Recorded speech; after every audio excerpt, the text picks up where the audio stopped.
تو خود کو اس بات سے بچا اور پھر بچا کہ تو کسی خوشحال سے جھگڑا کرے، کیونکہ وہ تو سلامت رہے گا اور بلند مرتبہ ہو جائے گا، تو مارے حسد کے شرمندگی اور خجل اور ذلت کا سامنا کرنا پڑے گا۔ دشمنی و جھگڑے سے ہلاک ہو جائے گا۔ جھگڑا کر کے تو اس کے نصیب کو کیسے بدل سکتا ہے؟ حالانکہ جو نعمتیں اسے میسر ہیں اللہ کے علم میں سابق ہو چکی ہیں۔ جب تو اللہ تعالیٰ کے ساتھ اس کے سابق علم میں اپنے اور غیر کے بارے میں جھگڑا کرے گا تو اللہ تعالیٰ کی نظر سے گر جائے گا، تیرا عمل تجھے کچھ فائدہ نہیں دے گا۔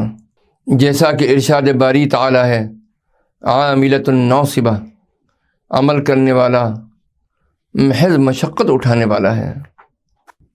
تو اللہ کی بارگاہ میں توبہ کر لے۔ معصوم بندہ عقل اور ہوشیاری سے کام لیتے ہوئے گناہوں سے بچتا رہتا ہے۔ تجھ پر اللہ کی طرف سے جو مصیبت آئی ہے اس کی وجہ سے وہ اللہ کی طرف آنے کے ارادے سے باز نہیں رہتا۔ تو اس مصیبت کا اپنے سے دور ہونے کا انتظار کر اور اللہ سے نا امید نہ ہو، کیونکہ ایک گھڑی سے دوسری گھڑی تک کشائش ہے۔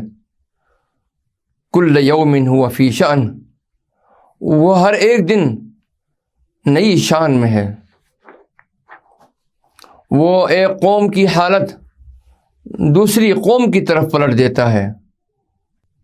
اس کے ساتھ صبر کر اور اس کی تقدیر پر راضی رہ، کیونکہ لا تدری لعل اللہ یحدث بعد ذلک امرا، تو نہیں جانتا کہ شاید اللہ سبحانہ و تعالی اس کے بعد کوئی اور راہ نکال دے۔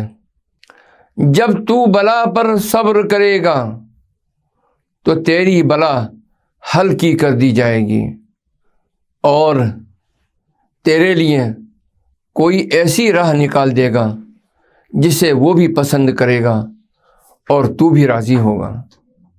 اور جب تو جزا و فضا کرے گا اور تقدیر پر اعتراض کرے گا تو وہ تجھ پر بلا اور بھی بھاری کر دے گا اور تیرے اعتراض کی وجہ سے اس کا غصہ اور عذاب بھی بڑھ جائے گا۔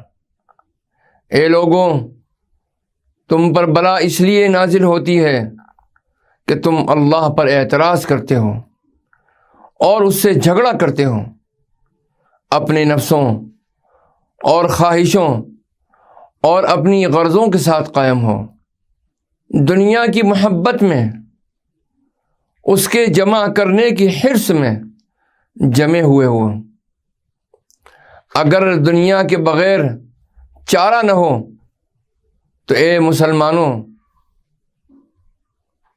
تمہارے نفس کو دنیا کے دروازے پر رہنا چاہیے اور تمہارے دل کو آخرت کے دروازے پر، اور تمہارے باطن کو اللہ کے دروازے پر رہنا چاہیے، یہاں تک کہ نفس دل بن جائے اور جو مزہ دل نے لیا ہے نفس بھی حاصل کرے، اور دل کا باطن بن جائے اور جو مزہ باطن نے لیا ہے دل بھی حاصل کرے، اور باطن ذات الہی میں فنا ہو جائے، نہ مزہ لے اور نہ مزہ دیا جائے۔ ایسے میں وہ کیمیا بن جائے گا، اور ایک درہم جب 1000 مثقال تانبے میں ڈالا جائے گا تو وہ تانبے کو سونا بنا دے گا۔